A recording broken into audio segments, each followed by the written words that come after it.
pessoal, bem-vindos a mais um vídeo do Neuralia. Hoje a gente vai falar de ondas estacionárias. Mas antes disso, deixa seu like e indica para um amigo que pode precisar desse conteúdo, porque isso cai muito no vestibular. Beleza, ondas estacionárias a gente pode dividir em dois casos. Elas podem aparecer em cordas ou em tubos sonoros. Mas hoje a gente vai falar especificamente de ondas estacionárias em cordas, tá? Que é o caso do violão e cavaquinho, enfim, de outros instrumentos de corda. No próximo vídeo a gente vai tratar sobre ondas estacionárias em tubos sonoros, tá? Que podem ser divididos em abertos e fechados, e isso a gente pode relacionar com flautas e instrumentos de sopro em geral, tá bom? Então vamos começar. Primeiro vamos recapitular algumas coisas. Vamos lembrar qual é a diferença entre onda longitudinal e onda transversal. Ondas longitudinais são ondas que possuem a direção de propagação igual à direção de vibração. E o que isso quer dizer? Quer dizer assim, vamos pegar uma mola, por exemplo. A gente pode obter ondas longitudinais numa mola, que é um caso análogo ao do som, porque é uma onda de pressão. A gente vai apertar um pouquinho a mola nesse sentido, e essa onda que vai ser produzida aqui vai ser transmitida horizontalmente. Então, a gente está levando em consideração aqui que essa direção de propagação é horizontal. Mas a mola vai ficar oscilando também horizontalmente, tá? Então, por isso que a gente diz que a direção de oscilação ou de vibração é igual à direção de propagação, tá? E aí, lembrando só que, que existe uma diferença entre direção e sentido. A direção eu estou falando aqui que pode ser vertical ou horizontal, e sentido negativo ou positivo, mas eu não estou entrando nesse mérito do sentido, tá? E temos também a onda transversal. O que quer dizer onda transversal? Se a onda está se propagando para a direita aqui horizontalmente, a vibração dela vai ser vertical.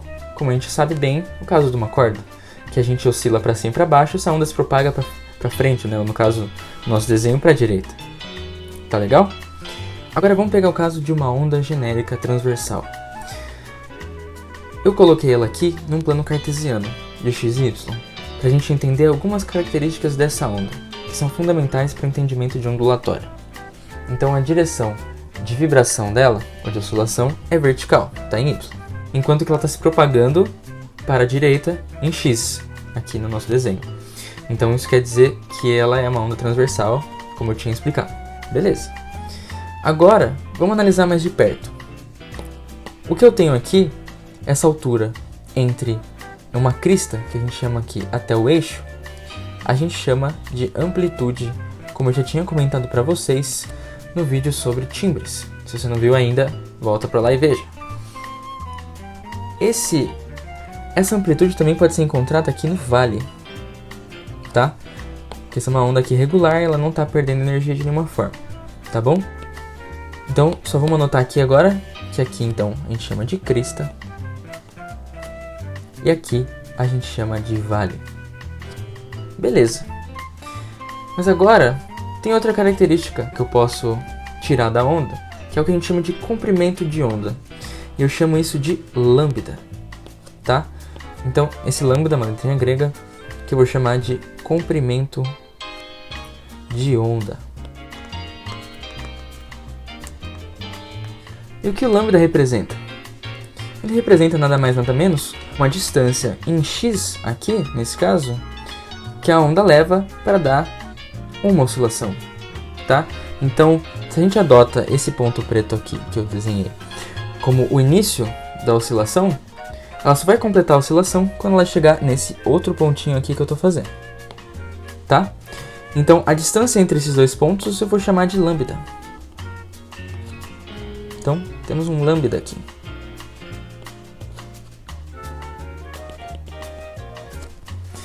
Se eu deslocar esse lambda um pouquinho para a direita, então, mantendo o tamanho dele e deslocar um pouquinho para a direita, vocês podem perceber que ele sairia aqui do lugar onde está a crista até a outra crista.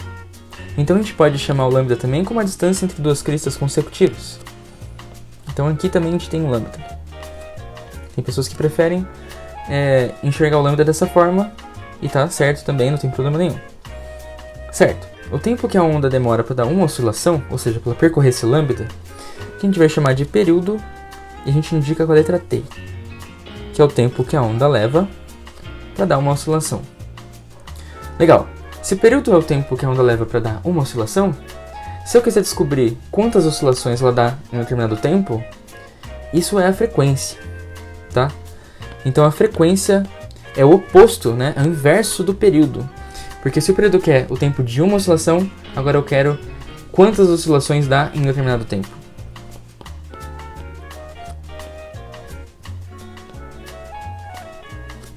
Dessa forma, eu posso estabelecer uma relação entre o período e a frequência. Então eu digo que o período é o inverso da frequência. Então T é igual a 1 sobre F. Ou eu posso dizer também que F é igual a 1 sobre T, porque a relação é a mesma. Legal? Beleza. Agora, com essas informações eu consigo estabelecer uma relação fundamental para a ondulatória. Então, se a gente parte da mecânica geral, né, da cinemática, a gente sabe que a velocidade ela é medida com a variação do espaço pelo tempo, certo? Quilômetros por hora, metros por segundo, tá? Então a gente tem um espaço dividido pelo tempo. Agora, se esse espaço que eu chamei de ΔS aqui, a gente falar que ele é lambda, certo? Que é aquela distância em x que dá uma oscilação. O tempo que demora para dar uma oscilação, que é o ΔT, nesse caso é o período. Então daqui a gente tira que a velocidade é lambda sobre t. E aqui a gente já tem uma relação bem legal. O jeito que ela é mais conhecida é quando a gente usa, ao invés de período, a frequência. Porque, de novo, vamos lá. Se eu sei que a frequência é 1 sobre t, então eu posso reescrever essa fórmula dizendo que v é igual a lambda f. E aqui está a equação fundamental da ondulatória. A gente vai usar ela mais para frente também. Agora vamos analisar as ondas estacionárias em uma corda mesmo, tá? Então, o que está acontecendo aqui é que a gente está fazendo um pulso, certo? A gente está produzindo um pulso numa corda que está entre duas extremidades, certo? Quando a gente balança a corda ou produz um pulso de um dos lados, a gente está produzindo uma onda que ela vai se propagar para um lado e depois ela vai refletir, certo? Como eu já disse no vídeo de timbres também, isso aqui vai entrar em uma ressonância, né? Esse processo vai entrar numa ressonância de interferências construtivas e destrutivas que dá essa impressão pra gente que ela tá parada, por isso a gente chama de ondas estacionárias, tá? Então imagina o seguinte, então que essa corda tem comprimento L, tá? Esse L se mantém constante, não importa o que está acontecendo, tá? Então, vamos pegar, por exemplo, esse eixo aqui, ó, que está aqui no meio, eu vou estender ele um pouquinho. A gente pode perceber o seguinte, que se eu caminhar um pouquinho com essa onda, vamos supor aqui de cima, eu continuar ela mais um pouquinho, eu descubro que desde esse começo aqui até aqui o final, eu tenho uma oscilação, que é aquele desenho que eu apresentei antes, certo? Então a gente tem uma oscilação aqui. O que significa que o que está acontecendo entre essas duas extremidades, né, a gente está tendo aqui, na verdade, é metade de um comprimento de onda, é metade do lambda, certo? Então vamos escrever isso. A gente tem aqui então que esse L vai representar um lambda sobre 2, certo? E isso aqui então a gente vai chamar de ventre. E esses outros dois pontos aqui que estão nas duas extremidades a gente chama de nó. Tá? Então você vai ver que o caso de baixo aqui a gente tem 2 ventres e temos 3 nós. No de baixo, 1, 2, 3 ventres, tá? E 1, 2, 3, 4 nós. 1, 2, 3, 4 ventres e 1, 2, 3, 4, 5 nós. Tá certo. Então, ó, no de baixo a gente tem o mesmo comprimento L, só que agora a gente tem, na verdade, um comprimento de onda inteiro, vejam só. Aquele desenho que eu tinha feito no de cima, que eu tinha que estender, agora eu não preciso mais. Ele cabe aqui dentro do L. A gente sabe então que essa barriga toda aqui, ela vale meio comprimento de onda. Agora a gente tem duas, então eu vou colocar aqui, ó, 2 vezes lambda sobre 2. E é claro que isso aqui vai te dar um resultado de lambda apenas. Agora, o de baixo, então eu tenho 3 ventres, então agora eu tenho 3 vezes lambda sobre 2. E no último, eu tenho L igual a 4 lambda sobre 2. Então repara que eu sempre posso escrever L de acordo com o número de ventres. Ou seja, eu posso sempre escrever, então, L como se fosse um N, que é o número de ventres, vezes um lambda sobre 2. E aqui a gente tem uma expressão já da onda estacionária na corda, tá? Só que o jeito que a gente interpreta esse N, ao invés de só o número de ventres, a gente, na verdade, vai chamar isso aqui de harmônico. Então, quando a gente tem um ventre só, a gente fala que a gente está no primeiro harmônico. Então, é o estado fundamental também, a gente chama, tá? É de menos energia aqui. Então, a gente tem N igual a 1 no primeiro, N igual a 2 no segundo, N igual a 3 no terceiro e N igual a 4 aqui no quarto. Tá? Então, a gente consegue estabelecer qualquer harmônico a partir dessa equação aqui. Legal? Beleza. Agora, vamos ver como a gente pode encontrar outras relações a partir dessa.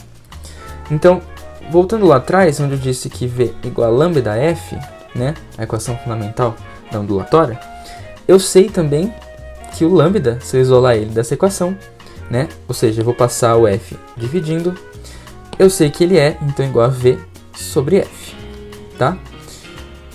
E se eu colocar essa expressão aqui dentro do lambda, ou seja, né, vou colocar essa aqui ali dentro, eu encontro a seguinte expressão.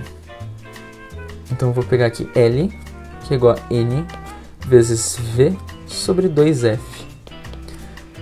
E olha que legal. Agora eu tenho uma expressão que relaciona o comprimento da corda com a frequência que ela emite, tá? É claro que isso também está dependendo aqui do N, do número do harmônico, e também da velocidade que a onda se propaga na corda. Isso é importante ressaltar. Isso aqui é a velocidade que a onda se propaga na corda, tá bom? Então vamos ver agora como a gente aplica isso, agora a gente tem essa relação de comprimento e frequência, a um violão, por exemplo. Vamos ver.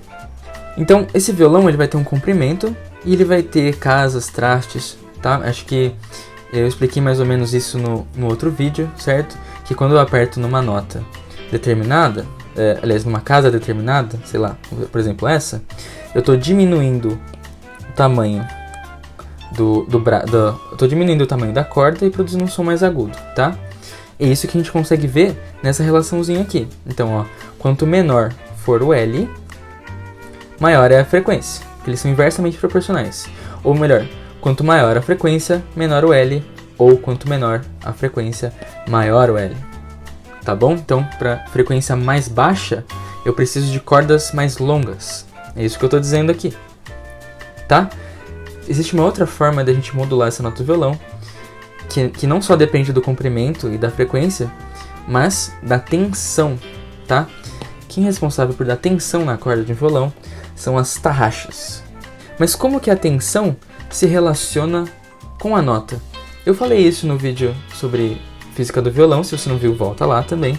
Eu disse que quanto maior a tensão, maior é a frequência, mais alta é a frequência, tá?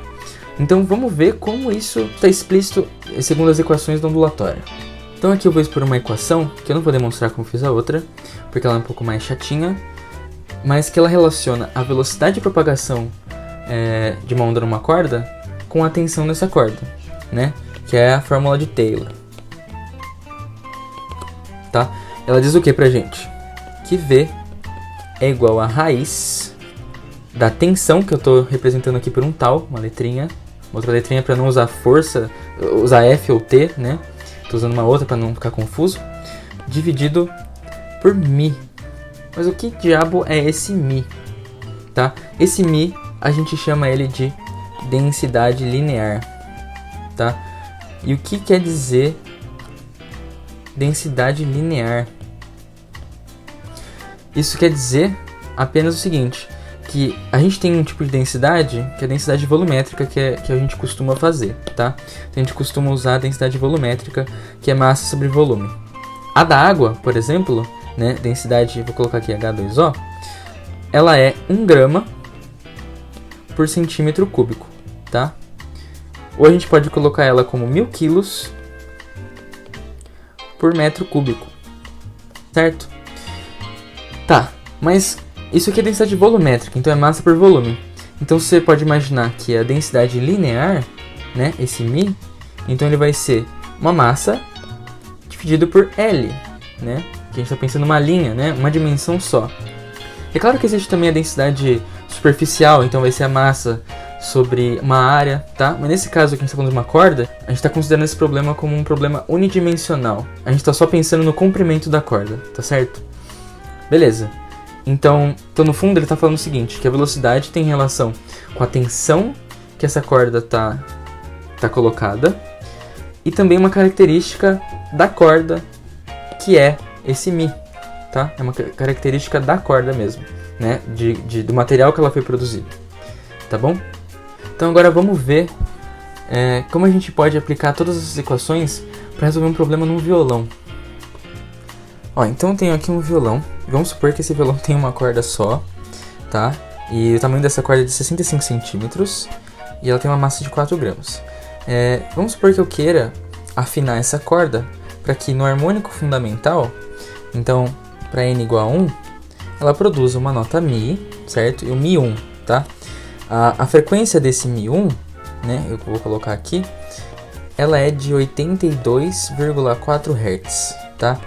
Então, a que tensão eu tenho que submeter essa corda para que ela produza essa nota, tá? Então vamos lá. Eu tenho aqui que o comprimento L da corda tem que ser NV sobre 2F. Mas esse N aqui, né, já vou colocar ele como 1 mesmo, então ele nem vai aparecer mais na conta, tá? Então ele vai ficar V sobre 2F. Só que esse V eu vou substituir pela equação que eu tinha ali da velocidade de propagação de uma onda na corda, tá? Pela fórmula de Taylor. Então isso aqui vai ficar a raiz de tal por Mi dividido por 2F. Para simplificar as coisas, eu vou passar esse 2F multiplicando o L, tá? Então eu vou ter a seguinte expressão. 2F vezes L vai ser igual a raiz de tal por Mi, tá? Vamos isolar o tal então para ficar mais fácil da gente fazer a conta. Então, eu vou levar os dois lados ao quadrado para acabar com essa raiz. E aí, isso aqui vai ficar 4F ao quadrado vezes L ao quadrado é igual a tal por Mi. E aí, se eu isolar esse tal, passando o Mi multiplicando, isso vai ficar 4F ao quadrado L ao quadrado vezes Mi. Daí, a partir daqui eu tenho dois caminhos que eu posso seguir. Ou eu abro esse Mi em massa sobre comprimento, é uma opção, ou eu calculo ele, tá? Eu, sinceramente, prefiro abrir, mas você pode ficar à vontade se você quiser refazer essas contas. Então aqui vai ficar tal igual a 4F ao quadrado vezes L ao quadrado vezes o Mi, então, que é massa sobre comprimento, tá bom? E aí, o que eu posso fazer? Eu posso cortar esse L, esse o quadrado do L, com L. E a expressão fica um pouquinho mais simples, tá? Eu preciso fazer uma conta a menos também. Vai ficar 4F ao quadrado vezes L vezes M. Tá certo? Então, agora vamos usar os valores para calcular. Então a gente vai ter o seguinte. Tal, que vai ser igual a 4 vezes 82,4 ao quadrado vezes o L. Então esse L aqui é 65 centímetros, tá? A gente vai ter que converter isso aqui porque a gente precisa das unidades todas no SI. Então a gente precisa de metros. Vezes 4 gramas, que precisa virar quilograma, tá? Então, o L, que é 65 centímetros, a gente pode pensar como se fosse porcentagem. Porque eu preciso de 100 para dar 1 metro. Então eu tenho só 65. Então no fundo eu tenho 0,65 de metro, tá bom?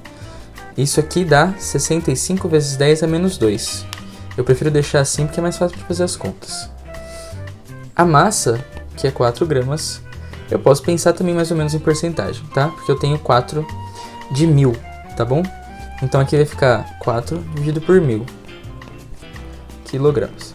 Mas eu prefiro colocar, na verdade, também em potência de 10, para ficar 4 vezes 10 a menos 3 quilogramas, tá? Fica mais fácil para fazer as contas. Continuando, então, esse tal vai ficar igual 4 vezes 82,4 ao quadrado, vezes então 65 vezes 10 a menos 2, vezes 4 vezes 10 a menos 3 quilos. Então, eu posso juntar algumas coisas aqui que eu já sei que são fáceis. Por exemplo, o 4 com 4 vai ficar 16, vezes esse 82,4 ao quadrado, vezes 65.